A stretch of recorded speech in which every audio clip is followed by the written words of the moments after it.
So I want to focus on one specific thing that you said, because I think this will help most of the entrepreneurs listening.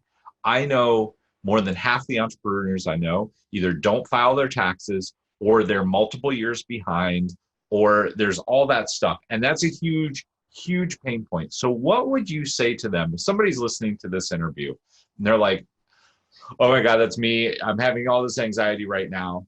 What would you say? Like, what are the steps? Like, put their mind at ease their anxiety a little bit, and let them know what to expect if they were to come in and talk to you. Because I think it's head in the sand, like, okay, I'm already 2 years behind. Screw it. I'm going to be 3 years behind. Yeah.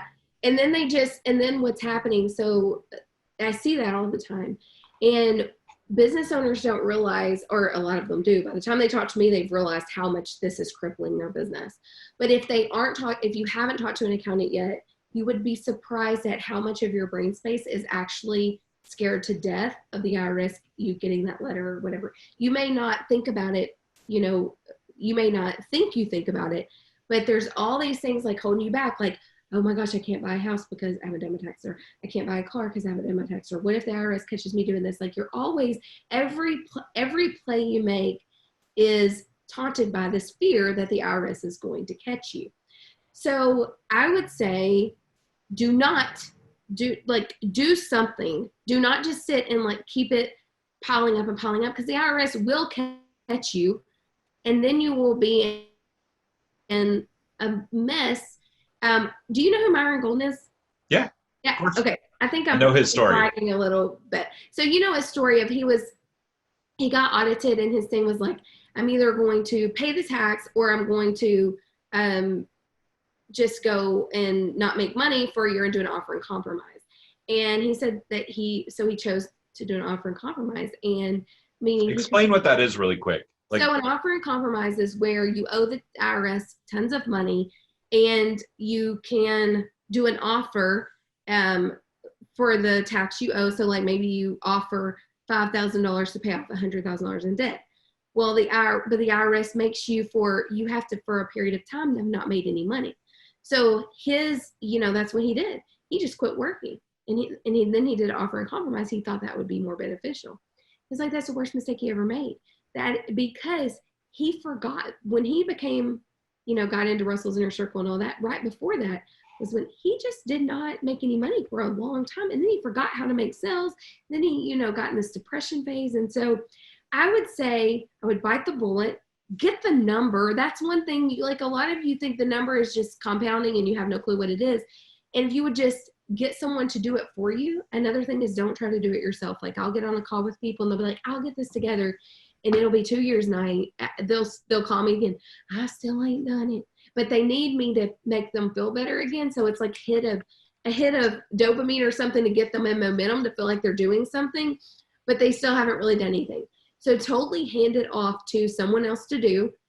We can go through all of your books for those years, all of your tax returns, everything. We can do every single bit of it for you. And you don't, like, a lot of people are like, we don't have any receipts, or we don't have this. We'll use bank statements. We'll get it done. So let me ask you, because I think the thing that's going through most listeners' mind, if they're 3 years behind, they're like, one, that number is going to be huge. Mm-hmm.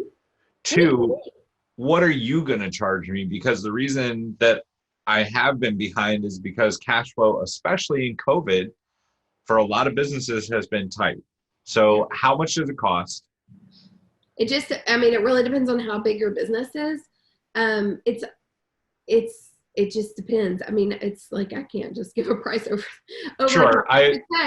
Because you don't know. Like, I have one I'm doing right now. It's 3 businesses over 4 years.